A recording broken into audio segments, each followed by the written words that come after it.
Boa noite. Faremos a apresentação de um trabalho da matéria de Ciências Patológicas Articuladas. A equipe é composta por Débora, Fernanda, Gabriela, Guilherme, Lívia e Maria Fernanda. Professor Marcos. Falaremos um pouco sobre a resposta imune às bactérias. Bactérias são seres vivos unicelulares porque são constituídos somente de uma célula. São procariontes porque não possuem membrana nuclear envolvendo material genético, e esse material genético fica disperso no citoplasma. A locomoção dessas bactérias ocorre, em sua maioria, através do batimento flagelar, que consiste em longos filamentos constituídos por fibrilas, que são estruturas anexas como pelos ou fímbrias, que também vão auxiliar nessa locomoção. São autótrofas e heterotróficas.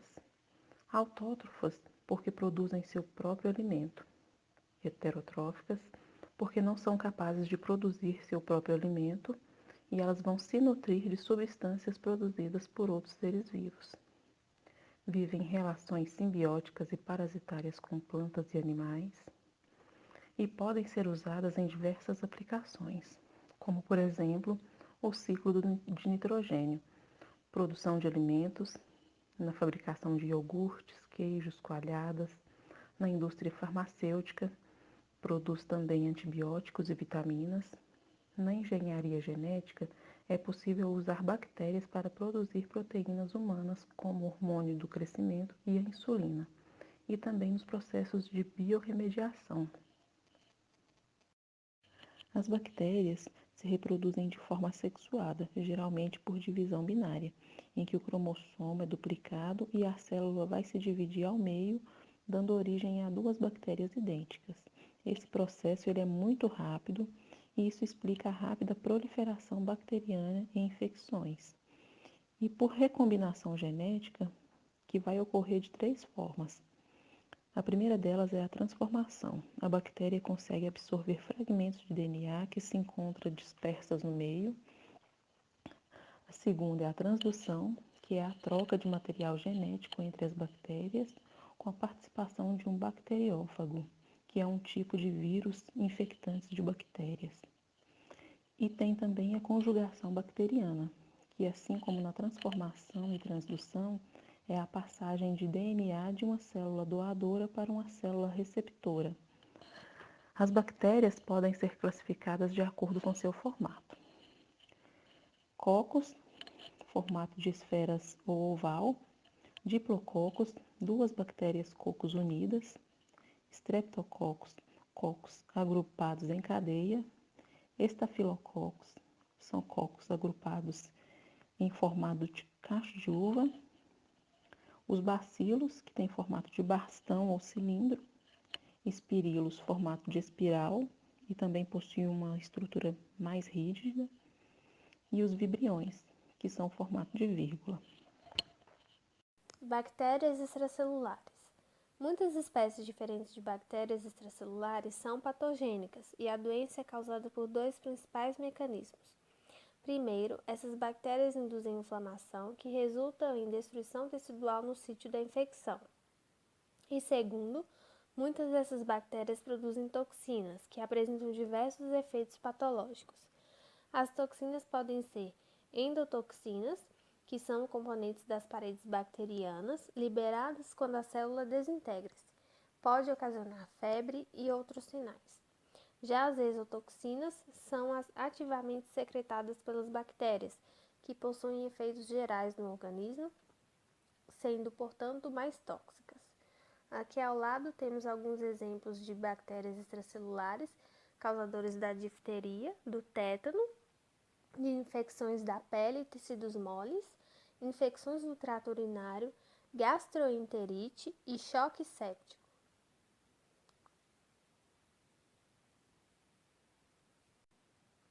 Imunidade inata contra bactérias extracelulares. Ela pode ocorrer pela ativação do sistema complemento e pela ativação de fagócitos e da inflamação.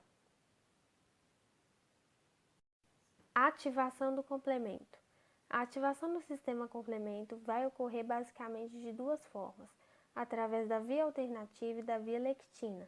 Na via alternativa, os peptidoglicanos na parede celular das bactérias gram-positivas e os lipopolissacarídeos, ou também chamados de endotoxinas em bactérias gram-negativas, serão os responsáveis por ativar esse sistema. Já a via lectina ocorre na ausência de anticorpos, por meio da ligação de polissacarídeos microbianos às lectinas circulantes, como a lectina ligadora de manose plasmática. O quadro ao lado ilustra os resultados da ativação do complemento. Na letra A, temos a opsonização e a fagocitose. A opsonização é quando uma célula será marcada para morrer por fagocitose. Neste caso, ocorrerá a ligação de C3b ou C4b ao microorganismo. Os componentes do sistema complemento irão ligar-se ao microorganismo e marcá-lo. Dessa forma, as células fagocíticas irão reconhecer esse C3b e realizar a fagocitose. Letra B. Estimulação das reações inflamatórias. Ocorrerá novamente a ligação de C3b ao microorganismo e, através de algumas reações, teremos como produtos o C5A, o C3A, o C4A, esse em menor extensão. Eles irão estimular o recrutamento e a ativação de leucócitos, assim como a ativação da inflamação, e esses leucócitos irão atuar na destruição dos micro-organismos. Na letra C, temos a citólise mediada pelo complemento. Teremos novamente a ligação de C3b à bactéria e, portanto, a ativação dos componentes finais do complemento. A ativação desses mediadores irá induzir a formação do complexo de ataque à membrana, o chamado MAC. Uma vez que esse MAC é ativado, isso irá promover a citólise, que é a lise osmótica da bactéria.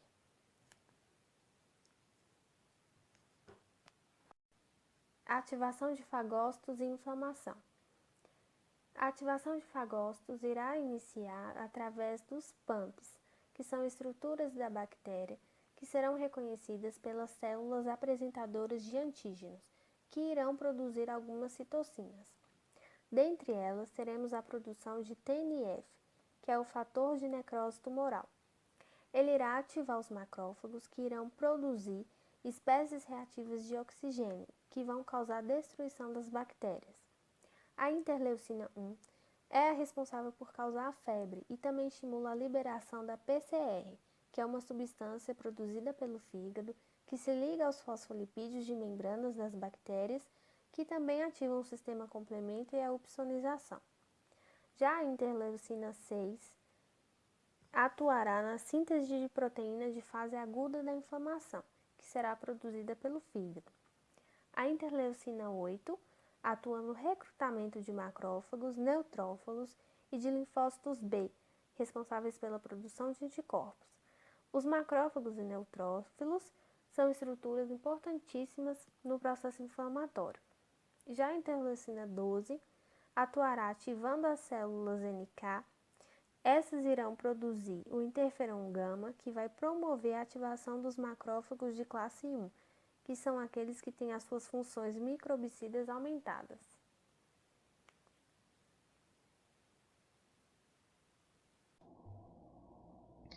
A imunidade adaptativa, ou imunidade adquirida, ou específica, que é a imunidade adquirida ao longo da vida. Vou falar especificamente contra bactérias extracelulares. A produção de anticorpos. Teremos inicialmente um contato com o agente invasor ou patógeno.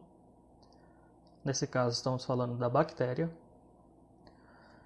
Teremos as células B, que entrarão em contato sobre essas bactérias. Células B essas que são maturadas na medula óssea e que atacam à distância. A partir disso, com o auxílio das células T, também chamadas de CD4+, ou T helper, para antígenos proteicos irão auxiliar a célula B na apresentação de anticorpos. Uma célula apresentadora de anticorpos, também chamadas de APC, ou imunoglobulinas. Tivemos então o contato inicial com a bactéria, a ação então dessa célula B, e a partir disso então teremos a produção e a apresentação do anticorpo. Teremos a ação por neutralização, que é mediada pela alta afinidade dos isotipos IgG, IgM e IgA. Teremos a ação por opsonização, marcar para fagocitar, mediado por receptores Fc. Nesse caso, quando nos referimos às imunoglobulinas, especialmente mediados por algumas subclasses de IgG. Teremos também a ação por ativação do sistema complemento, onde temos aquelas 3 vias de ativação, que pode ser a via alternativa, a via lectina e a via clássica, que é a que a gente vai falar em questão, que é ativada após os anticorpos se ligarem aos micro-organismos, todas produzindo C3b, e ativada também pela produção de IgM, que é presente numa fase aguda, e subclasses de IgG. Teremos a ação de fagocitose de bactérias revestidas por C3b. Teremos também o processo inflamatório, ou a inflamação.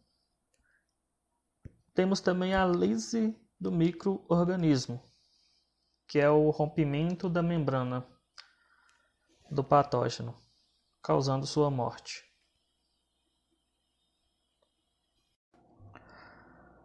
Aprofundando um pouco mais na ativação das células T auxiliares, que vão contribuir nesse ataque às bactérias extracelulares, vão auxiliar as células B. Temos aqui o nosso patógeno, a bactéria. Vamos ter aqui a ação de uma célula dendrítica, célula essa que possui os receptores, e fará também a apresentação dos antígenos, que terão o auxílio das células T, que vão estimular a produção desses anticorpos. Teremos a partir daí então uma indução a uma inflamação local, ou um processo inflamatório. Será intermediado pela interleucina 17, o TNF, que é o fator de necrose tumoral, juntamente com outras citocinas. Teremos também o interferon gama, a partir do perfil TH1 e células natural killer, a ativação clássica de macrófagos do tipo M1, que são de efeito pró-inflamatório. A partir disso, aumento da atividade fagocítica, também um aumento na atividade microbicida, que vai ser a destruição bacteriana. Teremos também, nesse processo de diferenciação de células T, o que vai retroalimentar esse processo. E também teremos outras citocinas que também farão a resposta ao anticorpo. A resposta do hospedeiro contra os micro-organismos extracelulares, no nosso caso estamos falando das bactérias, podem gerar consequências prejudiciais ao indivíduo. Temos as reações de neutrófilos e macrófagos contra a infecção, que também podem gerar danos teciduais, por exemplo, pela produção de oxigênio e de enzimas lisossomais, ou seja, enzimas digestivas. Dentre esses efeitos prejudiciais do combate aos micro-organismos extracelulares, no caso especificamente as bactérias, temos o choque séptico e a inflamação. O choque séptico nada mais é do que uma consequência patológica grave das infecções disseminadas. E ela é caracterizada pelo colapso circulatório e pela coagulação intravascular, ou seja, dentro dos vasos. Sua fase inicial, ela é causada por uma tempestade de citocinas, que são produzidas por macrófagos, que são ativados pelos componentes da parede celular da bactéria. Teremos atuantes os interferon, a IL-6, ou seja, a interleucina 6, a IL-1. Esses são os principais mediadores do choque séptico. Mas a interleucina 12, que está aqui acima do primeiro macrófago, e o interferon gama, centralizado na imagem, também podem contribuir para o choque séptico. Outra coisa é, o choque séptico também pode estar associado a uma resposta imunológica defeituosa. A inflamação. Algumas toxinas das bactérias, como a gente já viu, estimulam as células T no indivíduo. É isso que chamamos de superantígeno. Por quê? Porque parecem com os antígenos, na medida que eles se ligam aos TCRs, ou seja, os receptores de células T, e as moléculas de MHC2, expressas em células APC, ou seja, as células apresentadoras de antígeno. Ela possui a capacidade de ativar muitas células T, com produção subsequente de grandes quantidades de citocinas. Essas que podem levar a uma síndrome inflamatória sistêmica.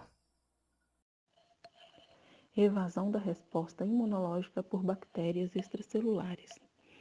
A virulência de bactérias extracelulares está associada a um número de mecanismos que vai possibilitar aos micro-organismos resistir à imunidade inata. Mecanismos de evasão da resposta imunológica por bactérias. A variação antigênica é uma estratégia adotada por bactérias e é caracterizada por mutações genéticas que podem modificar os epítopos que eram anteriormente reconhecidos por anticorpos ou por outros componentes do sistema imune, e assim dificultando a eliminação do agente infeccioso. As bactérias com cápsulas ricas em polissacarídeos, elas resistem à fagocitose e são muito mais virulentas do que cepas homólogas, que não possuem cápsula. As cápsulas de muitas bactérias patogênicas, como gram-positivas e gram-negativas, contêm resíduos de ácido siálico que vão inibir a ativação do complemento pela via alternativa. Bactérias intracelulares. As bactérias intracelulares, elas se multiplicam dentro das células do hospedeiro, e a eliminação requer mecanismos na imunidade mediada por células. Algumas bactérias são patógenos intracelulares obrigatórios, que são capazes de crescer, reproduzir e causar doenças somente no interior das células do hospedeiro. Podemos citar como exemplo a Mycobacterium leprae ou bacilo de Hansen, que é responsável pela hanseníase, também conhecido como lepra. Temos também as bactérias facultativas, que uma das características delas é a sua capacidade de sobreviver e até mesmo de se replicar dentro dos fagócitos. Um exemplo de bactéria também seria a Listeria monocytogenes, que é uma espécie de bactéria capaz de provocar doenças em seres humanos como a meningite, e também a Mycobacterium tuberculosis, que é o agente causador da maioria dos casos de tuberculose. A resposta imunológica inata a bactérias intracelulares consiste em fagócitos e nas células NK, e essas interações entre elas são mediadas por citocinas. Fagócitos, inicialmente neutrófagos e macrófagos, ingerem e tentam destruir esses micro-organismos, mas as bactérias intracelulares patogênicas são resistentes à degradação dentro de fagócitos. As bactérias intracelulares ativam as células NK por induzir a expressão de ligantes de ativação de célula NK em células infectadas e pela estimulação da produção de interleucina 12 pelos macrófagos, e essa citocina promove a ativação da célula NK. As células NK produzem interferon gama, que por sua vez ativa os macrófagos e promove a morte da bactéria fagocitada. Assim, as células NK proporcionam uma defesa inicial contra estes micro-organismos, antes do desenvolvimento da imunidade adaptativa. A resposta imune adaptativa típica para estes micro-organismos é a imunidade mediada por células, em que ocorre o recrutamento e a ativação de fagócitos mediados por célula T. A imunidade inata, ela pode até controlar o crescimento bacteriano, mas a eliminação das bactérias requer a imunidade adaptativa. As células T fornecem defesa contra infecções por dois tipos de reações. Pelas células TCD4, ativam fagócitos através das ações do ligante de CD40 e interferon gama, resultando na morte de micro-organismos que são ingeridos e sobrevivem dentro de fagócitos. E os linfócitos T, CD8, que destroem células infectadas, eliminam micro-organismos que escapam aos mecanismos de morte dos fagócitos. Células T, CD4 diferenciam-se em efetoras TH1 sobre a influência da interleucina 12, que é produzida pelos macrófagos.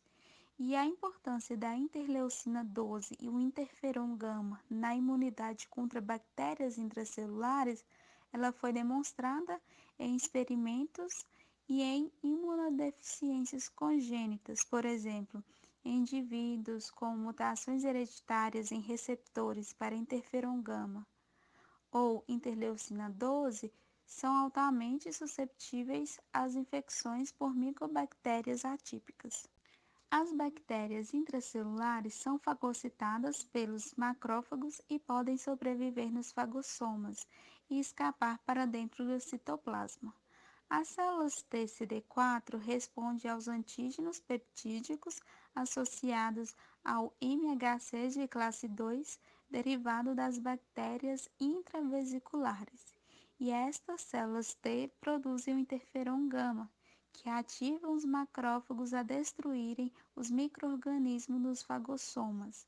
As células T CD8 respondem aos peptídeos associados à classe 1, derivados de antígenos citosólicos, e destroem as células infectadas. A ativação dos macrófagos, que ocorrem em resposta aos micro-organismos intracelulares, é capaz de causar lesão tecidual. Inflamação granulomatosa. Devido à evolução das bactérias intracelulares para resistir à destruição dentro de fagócitos, elas muitas vezes persistem por longos períodos e causam estimulação antigênica crônica e a ativação de células T e de macrófagos, o que pode causar na formação de granulomas em torno dos micro-organismos, caracterizando assim a inflamação granulomatosa. Na imagem aí, como podemos ver, as células T produzem IFNY, ativam macrófagos, aumentando a sua capacidade de destruir bactérias intracelulares fagocitadas. Essas mesmas células T produzem o TNF e macrófagos, que também desempenham um papel na inflamação local e na ativação dos macrófagos. A reação das células T é adequada para controlar a disseminação bacteriana, mas mesmo assim, mesmo controlando, as bactérias intracelulares são capazes de sobreviver no interior dos macrófagos, pois os componentes de sua parede celular inibem a fusão dos vacúolos fagocíticos com os lisossomos e, como resultado, as bactérias continuam a provocar as respostas às células T. Quando a ativação dessas células é prolongada, ela leva à formação de granulomas, que podem cercar as bactérias e são frequentemente associados à necrose central, chamada de necrose caseosa, que é causada por produtos de macrófagos, tais como enzimas, lisossomais e espécies reativas ao oxigênio. Células T e citocinas. Vamos falar aí desses dois tipos de lepra. No caso, a gente fala hoje, não fala lepra mais, a gente fala hanseníase, que é a tuberculoide e a lepromatosa. A tuberculoide, ela tem baixa concentração de anticorpos, a resposta imune celular é mais ativa, a formação de granuloma em volta dos nervos causa menor sensibilidade, menor destruição tecidual e menos micobactérias, elevada concentração de FN gama e L2, e a resposta é TH1. No caso da lepromatosa, a concentração de anticorpos é mais elevada, a resposta imune celular menos ativa, micobactérias se multiplicam nos macrófagos e se encontram em grandes números nos tecidos. As lesões são destrutivas e baixa concentração de FN gama, elevada concentração de L4 e L10, e a resposta é a TH2. As diferenças entre indivíduos nos padrões de resposta das células T a micro-organismos intracelulares são determinantes importantes na progressão da doença e da evolução clínica. Linfócitos T, CD4+, imaturos podem diferenciar-se em células TH1, que ativam os fagócitos para destruir micro-organismos ingeridos, e células TH2, que inibem esta via clássica da ativação dos macrófagos. O equilíbrio entre esses dois subconjuntos de células T pode influenciar no resultado de infecções, como ilustrado aí no slide, pela infecção por leishmania em camundongos e da lepra em seres humanos. Alguns estudos indicam que os pacientes com a forma tuberculose da doença produzem IFNY e IL2 em lesões, enquanto os pacientes com hanseníase lepromatosa produzem menos IFNY e podem apresentar uma fraca imunidade imediata por células e incapacidade de controlar a propagação das bactérias. A evasão da resposta imunológica por bactérias intracelulares. As bactérias intracelulares desenvolveram várias estratégias para resistir à eliminação pelos fagócitos. Isso inclui a inibição da fusão do fagolisossomo ou escapar para o citosol, escondendo-se assim a partir dos mecanismos microbicidas dos lisossomos, e a eliminação direta ou inativação de substâncias microbicidas, como as espécies reativas de oxigênio. O resultado de infecção por esses organismos muitas vezes vai depender de as células T estimuladas por mecanismos antimicrobianos de macrófagos ou a resistência à morte levarem vantagem. A resistência à eliminação mediada por fagócitos também é a razão pela qual essas bactérias tendem a causar infecções crônicas que podem durar anos. Muitas são recorrentes após cura aparentes e são difíceis de erradicar. Por vezes sentimos que aquilo que fazemos não é senão uma gota de água no mar, mas o mar seria menor se lhe faltasse uma gota d'água. Madre Teresa de Calcutá. Nossas referências. Muito obrigado a todos pela atenção.